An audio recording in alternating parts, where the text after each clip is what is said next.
Stephen Colbert and Jimmy Kimmel go off on Trump for debating Biden with COVID.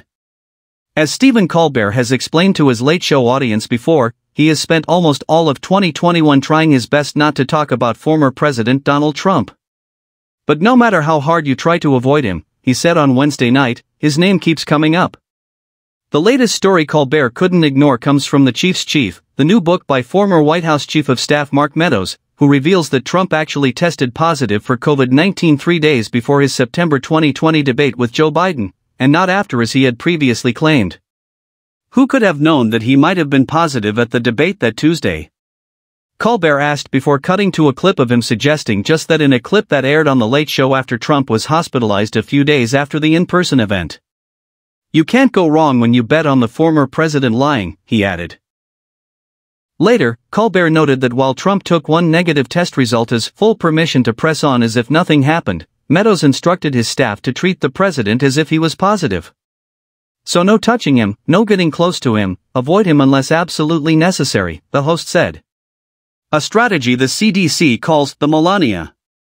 Jimmy Kimmel also spent a good portion of his late-night monologue on Wednesday digging into the timeline of Trump's COVID diagnosis.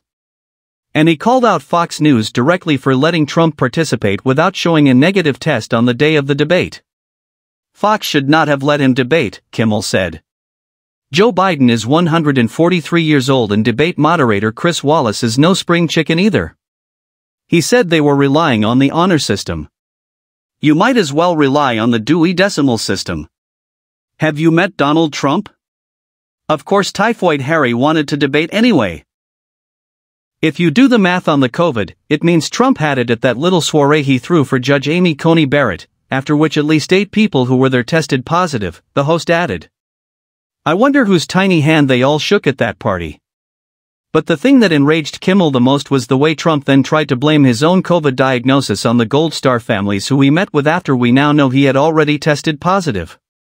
The only thing shocking about any of this is that anyone would be shocked by it, Kimmel said. Of course he didn't tell the Gold Star families and the Supreme Court Justice and Joe Biden he was positive. This is a guy who didn't even wear a condom with a porn star.